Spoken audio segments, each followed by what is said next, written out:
Hi everyone, and welcome to the Pension Risk Transfer podcast. This is episode 1, where we're going to be discussing the best practice guide. I'm Roshni Sakaria, Actuarial Manager in the pricing team at Legal & General, and I'm joined here today with Amrit McLean and Gavin Smith. Thanks, Roshni. Yeah, I'm Gavin Smith, Head of Pricing Execution at Legal & General. So I've been working at Legal & General now for over 8 years and been in my current role for coming up to 3 years. And I guess a key part of my role is around making sure we can produce enough quotes to support our clients and to make sure that those quotes are accurate and competitive. And another key part of my role is also around thinking about making sure that after we've priced a transaction, how is that transaction onboarded onto Legal & General systems from a pricing perspective. So doing those kind of post-transaction data cleanups and looking after the reinsurance arrangements as well. All right, thanks Gavin. Amrit? My name is Amrit McLean. I am a partner in the global law firm DLA Piper. I just specialise in de-risking, so that's all we do. We just work on PRT de-risking transactions every day. We act for every insurer in the UK market, so we see a lot of transactions. And I did work with Gavin at L&G for about 4.5 years and Aviva as well before moving back to private practice. Great, thanks both, and welcome to the first episode. I guess before we get to the best practice guide, I'm sure our listeners are keen to know, why are we seeing higher demand in buy-in and buyout transactions?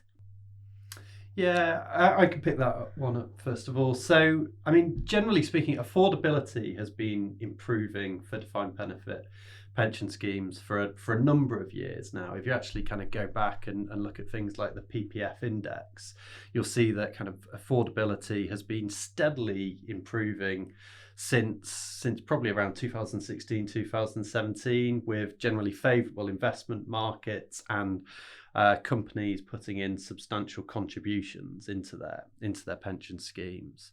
But what we've really seen since perhaps around about the end of 2020 is a steady increase in gilt yields, and that's had a big impact of affordability of pension schemes over the last couple of years. And then that was really turbocharged with the kind of the gilts crisis at the end of 2022, where we had a real spike in gilt yields, kind of building on that trend we were already seeing. That all of a sudden meant that schemes who were maybe kind of 10-15 years away from being affordable all of a sudden were 5-10 years away, and actually kind of the average time to affordability came down significantly, and all of a sudden we had a lot more schemes who were able to afford buyout now, whereas in previously they thought it might still be 5-10 years away. As mentioned, it's a very busy market, so I guess the question is, why is it so important the scheme is fully prepared before approaching insurers for a quote? Amrit, would you like to tell us from like the client side what you kind of think preparation looks like here and why it's important? Yeah, absolutely. I guess when we were first coming up with the best practice guide, that was pre-COVID, sort of March 2020. And since then, as Gavin says, the funding position's really improved. So we were worried at that time that there was a lot of quotes coming. People were having to be selective to some extent about what they quoted on. I think if anything, that's just accelerated really, really quickly. We act for every insurer in this market, and there's not a single insurer who's not busy, or every time you speak to them, it's probably the first thing that they'll say. And nobody wants to turn down quotes and the dreaded triage process that the insurers do to sort of decide what they want to focus on. So that resource element is already it was probably stretched and is particularly so now. So I think it's really important that people come and put their best foot forward, and when they do get through and an insurer is engaged, just to make sure they're doing their part so that transaction's as smooth as possible. We all know there's a sort of 6-week odd time period in which to get these transactions done. That's usually quite a busy period anyway, and with things like negotiations and the assets and everything that goes into it. So if that can be as smooth as possible without the surprises, then that's really key. And it just allows everyone to do as much as they possibly can and help the market out in terms of capacity. Agree. Preparation definitely leads to smoother processes. Gavin, do you have anything to add from like an insurer perspective to that? Yeah, I mean, I think Amrit covered most of it. I think really it's kind of reinforcing that fact that our pricing resource is a really precious commodity, if you like, and we don't have much to spare. So when we're receiving these cases, understanding that they're well prepared and that we can have good confidence that the transaction's going to proceed as expected to the timelines that are set out and are estimated makes a huge difference to us. So it's something that we place a lot of weight on, is just understanding how well prepared schemes are as they approach the market. That makes sense. And do we see that preparation differs between like the smaller sub 100 deals and the larger, £1 billion deals we're seeing in the market these days?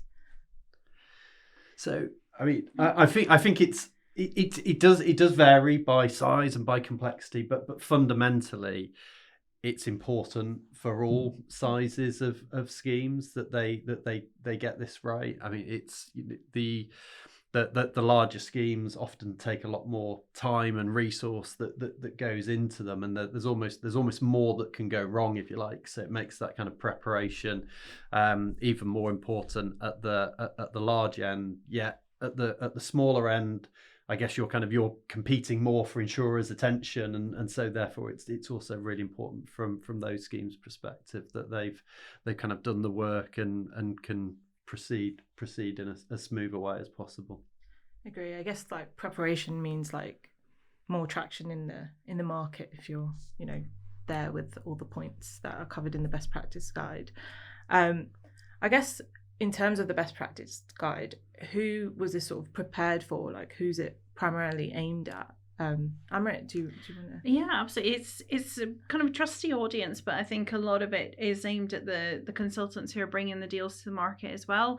So they're sort of the conduit from that perspective. And it's interesting. So I don't think there's anything in there that's revolutionary or groundbreaking in terms of what people should be doing. But I think insurers do find it surprising how often people aren't following some of the basic requirements. So there's a lot more. We'll talk about that later about where the guide might go and sort of what we'd want to add on to that. But those basic building blocks, I think if people could get that sort of piece right, it would make their schemes much more attractive and insurers' lives a lot easier as well. Agree. And I guess it was like prepared by 8 insurers along with DLA Piper. Is that right? Yeah, absolutely. I think what we found was that when we're speaking to our clients, we tend to hear the same messages. So even on a particular transaction, there might be the same frustration with the same data set and things like that. And obviously, I think it falls on individual insurers then to vent the sort of frustration or raise their concerns. And I think what we were finding was there'd been a number of years of the insurers doing that. And I think it was sometimes dismissed as, oh, that's that one insurer's problem, and it's the other one didn't feel the same way. And it was really clear to us that everyone felt the exact same way. It's just that quite obviously they don't talk to each other because it's a competitive environment. And there was a number of conferences where people stand up and they go, this must be done better, and never with a solution, or you would have a particular solution but it was just provided by one consultant for their clients, so it didn't help anything across the market. So I think just realizing that we had those good relationships with all the insurers, we were hearing the same things, and it's not really a legal document, but from our perspective, the more deals our clients can do, the better that is.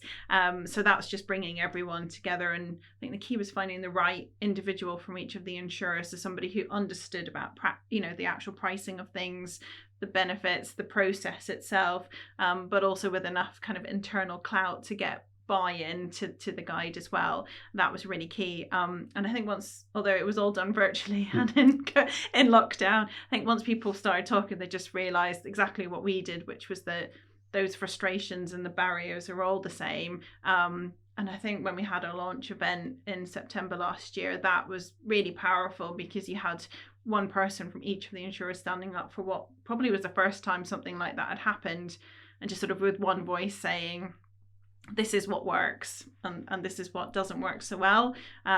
So I think it's rather than, individual grumbles, I think it's harder to ignore that single industry voice in that way. Yeah, definitely was like everyone's on the same page with this, so it's a good one to put together. And how do you see that trustees will benefit from following these principles of the best practice guide? I guess Amrit, from your side. I think they'll benefit by getting quotes at the moment, to be honest. We work on a number of transactions, so we've got something called the buyers report, so we get involved in transactions just as they're coming to market, and quite honestly there's been deals this year, not something new as of 2023, where we've been quite worried that there'll be schemes that don't get any quotes, who are of a decent size, of they really should have people competing over them. So I think the main benefit to the trustees is that you do all this preparation. There's a lot of anticipation about coming to market. And I genuinely think the market has shifted, coming out of everything that happened last year in terms of affordability. I think there's a real risk that trustees come with their, excitement and you just don't get anybody that interested, or they get one insurer interested, but they'll have to sort of adjust what they're doing. So I think it's to make sure that they come and they make the most of it, and that their plans go off without a hitch, because it's, even when we talk about preparation, regardless of the guide, there's big build up, sort of 12-18 months from a trustee side to come to market. They don't want to come and then just be left standing there without a transaction, and there's usually timetables on their side in terms of employers and their accounts and getting things done by a certain time. So yeah, I think the main benefit for trustees is to make sure they're getting that engagement, and there are no surprises from their side once they've come to market as well.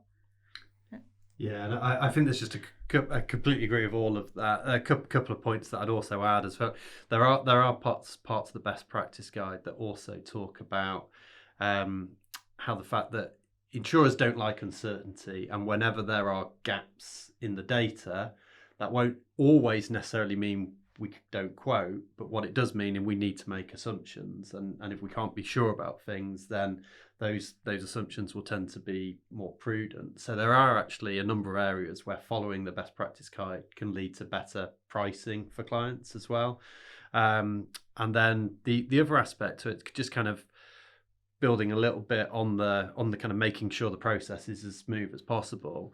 This isn't just also thinking about the pre-transaction stage. You've also got to think about the post-transaction stage as well. And if clients have kind of invested lots of time thinking about the quality of their data, understanding where there might be gaps in the data, then that also really helps them for the post-transaction stage as well, and should ultimately mean that they have a quicker post-transaction stage, which also means less advisor fees, less time for the trustees to be spending on that transaction. When they think it's all done and dusted, it's actually not. There can often be another couple of years work there, but if you put in that more work up front to make sure the data's in a good place, then that can reduce those timescales and get you ultimately where you want to be, which is kind of full buyout and wound up even quicker. Yeah, I agree. I guess it kind of limits the work that needs to be done during that data cleanse period, and can lead to premium going back and forth between the scheme and the insurer.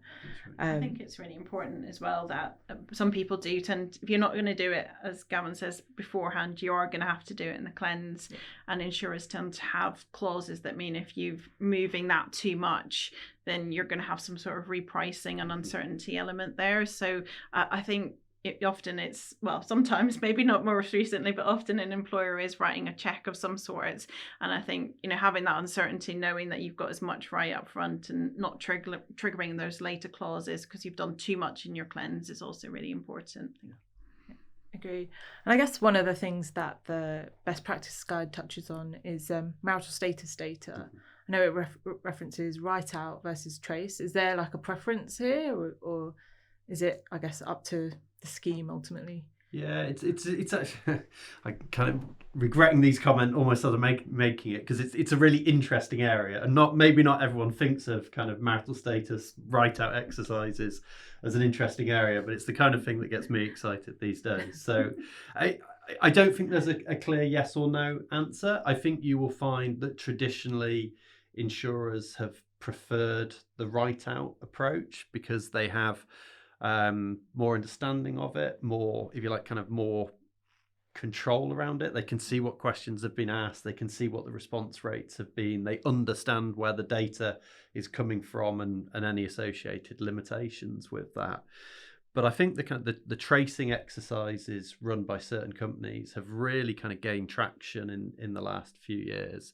And I think there are circumstances where insurers will use a tracing exercise and still will provide a good degree of credibility to that result. And ultimately, if you get a better kind of response rate, if you like, from a tracing exercise, then that might be better than a write out. So whilst I think kind of a write out exercise and a well carried out and a well thought through write out exercise with good response rates is the gold standard, I think that tracing exercises absolutely have a place and are very commonly used in the industry as well.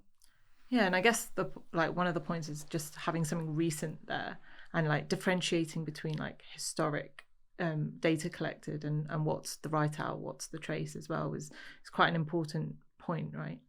Yes, absolutely. And there's a lot of places within the best practice guide where we just refer to this really important principle of just explaining the data and making sure that if you're giving us marital status data or whatever else it is, it's really important to give that context around the data so we understand it and know any limitations around it. Thanks. And I guess another point that the best practice guide touches on is residual risk cover. We're seeing a lot more schemes come to market, asking for this. Are you also seeing the same from your clients?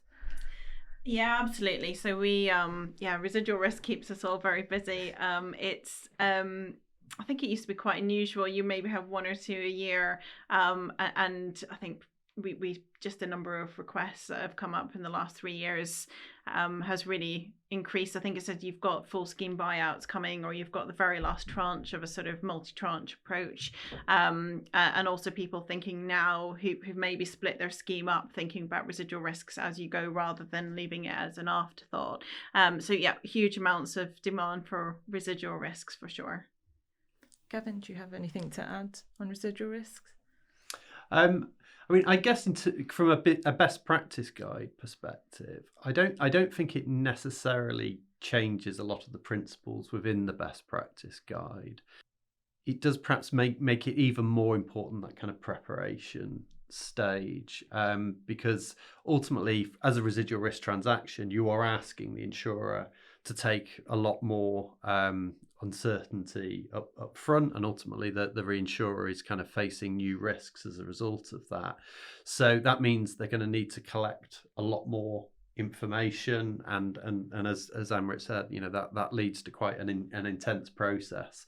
So it's even more important that data is collected up front and in advance. So at the point when the insurer is ready to start their due diligence, the data's there and they can get on with it straight away and make that as speedy a process as possible.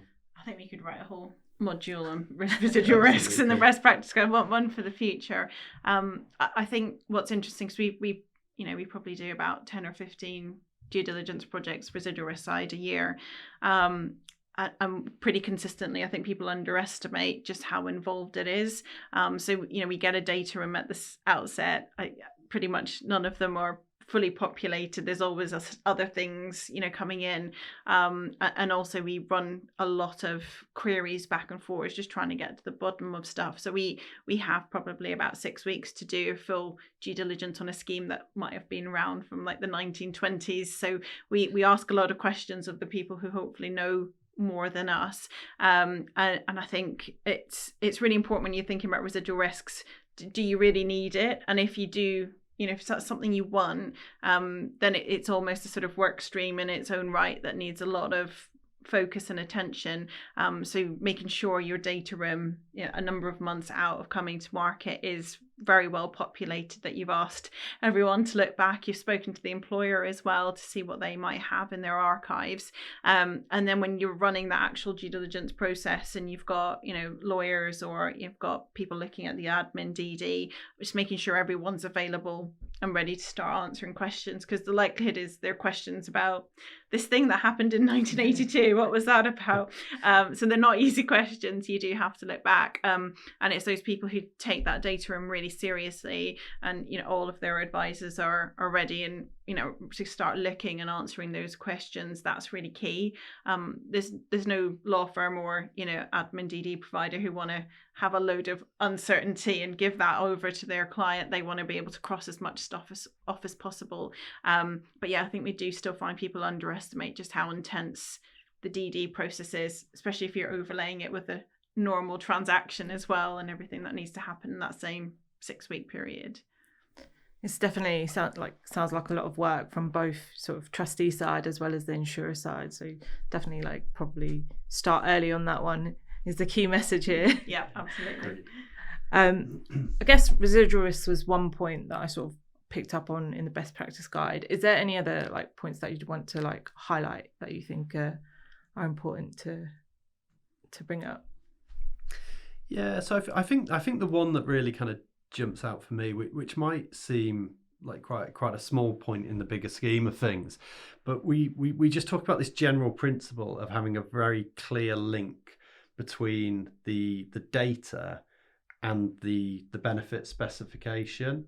And the reason why I picked that out is because in a typical kind of 6 to 8 week quotation process, you can often find that the first 3 to 4 weeks of that is taken up by a back and forth between the insurer and the consultant, making sure we understand the benefits and that everything that we've interpreted it correctly. And I think if we could get to a place where those additional clarifications weren't needed, if the benefit consultant and the administrator is able to kind of preempt the questions that they might expect and kind of pre-fill in the query logs that we use to manage the process, then that could perhaps cut down a lot of that. And if we got that right, then maybe you could take a big chunk off of the time that quotation process takes. Agree. Having just sort of that key sort of this links to this in the data and the benefit spec definitely smoothens the process and shortens the time, as you say. Amrit, is there anything you'd like to highlight? Yeah, I think it was probably more the launch event we had, rather than sort of something specific in the guide. But I think what's interesting is that insurers are busy, but also the consultants are busy. So it's interesting, that preparation piece and what some people might, maybe people sort of package things up and send it over and don't do that extra work and sort of hope for the best. And it's more about a mindset shift, I think, in the market that's needed as well. So if I think back, 5-6 years ago, there was maybe one large transaction a year. It got a lot more traction. There's a number of insurers going after it. The consultants could pretty much ask for whatever they wanted, and the insurers would jump that high. It came clear from some of those conversations at the launch event that the market has shifted, and the sort of mentality of the whole market needs to shift as a result. One of the interesting things was, I think an independent trustee asked sort of, what if I was choosing a consultant, what should I focus on? And pretty universally it was relationships. That was the key that came out. And I think kind of old school processes that are sort of very, 3 rounds, 4 rounds, lots of extra asks each time, lots of asks that may not be important or might fall away. That mentality really has to shift, and those consultants who do work differently, who think about what's really important, what they can do to help the insurer, and actually also have positive working relationships with the insurers are the ones who tend to get much smoother transactions. People enjoy working with them, and if there is a problem, you'll know it's, you know, come out of the blue. It's not for lack of trying, and also insurers tend to want to try and help, you know, in those situations. It's just human nature, really. So I think it's that people are busy at every sort of angle of this market, you know, including the lawyers and the consultants and the independent trustees.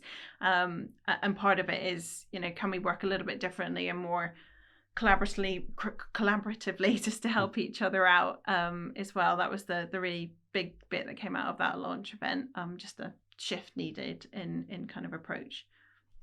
I think in general, it sounds like the guide's been positively received by the market. Do you have any more to sort of say around that? I think it has been received positively. I think there's a lot of content in there, so I think there's more work to be done. I think Gavin agrees as well, just to make sure everyone's aware of that. And I think insurers often feel, you know, the things are brought to market through the consultants, and I think it's raising awareness with the trustees as well, so that they can also be part of sort of making sure things are coming to market in the right way and keeping everyone on track. But yeah, very, very positive reception, but I think there's a lot more that's still to be done. Yeah, I agree. I think, yeah, people are very supportive of the concept around the best practice guide and what it's trying to achieve. But I think people also recognise that, you know, things aren't just going to happen overnight, and the industry is facing its own challenges in terms of the human resource. I mean, we talked a lot about the human resource from a pricing perspective on the insurer side, but similarly, you know, the benefit consultants, the legal advisors, the administrators are all facing those same challenges. So, you know, we recognise that not every part of the best practice guide is going to be able to be implemented initially, but I think at least if there can be that common understanding of what insurers are looking for, then that helps the consultants, the administrators, and lawyers kind of work together towards that goal and get the projects in the best shape they can. And you mentioned that there's quite a lot of work still here to be done. Is there any examples of what you kind of see next here for the best practice guide, or for future, you know, getting others involved here? Absolutely. So I think there was quite a lot of content that didn't quite make it into the first version of the guide. A lot was spent on the kind of data side of things, but each one of those areas is probably a module in its own right. So we would like to do like a deep dive into marital data, residual risks, and there's a whole piece. It's very interesting that after the guide, the reinsurers were very keen to say that they seem to have similar frustrations with the market and think that there's ways in which things could work more smoothly. So, and we're working on having a sort of reinsurer's perspective on it all. I think often consultants can be a bit bamboozled as to these random reinsurer asks that come quite last minute. I think there's also a piece of just sort of understanding where the reinsurers are coming from and sort of bringing them. They always sit behind the insurer, but sort of bringing their voice a little bit more to the table as well, I think would be really helpful. Yeah, I think that'd be really powerful, and kind of getting the reinsurer input at an earlier stage, I think would make a big difference. I think also it's also just around kind of embedding the practice into working processes as well. You know, ideally I'd like it to almost become part of the vocabulary of when someone submits an RFQ to an insurer, that it comes with a comment of, you know, this has complied with the best practice guide, and it almost becomes that quality mark that we can look out for and we can reference, and also, you know, Amrit was saying earlier on about the fact that this is all around insurers speaking with one voice. I think it's then also, you know, it's about insurers having the confidence to say and just give that feedback in a constructive and in a positive way. But where we have had a case that doesn't comply with some of the key principles of the best practice guide, just pointing that out to the EBC and having a conversation to try and understand why that's the case. And if a few insurers are doing that, then people will listen to it, and I think it will make a difference in the long run. Oh, definitely. I definitely think, like, you know, insurers are just a call away, and keen to get involved right at the start, even before the schemes come to market. So coming back to sort of present, if a trustee was picking up the best practice guide tomorrow, but they needed sort of some aid on the way and like wanted some more help around it, who's their first point of contact, I guess?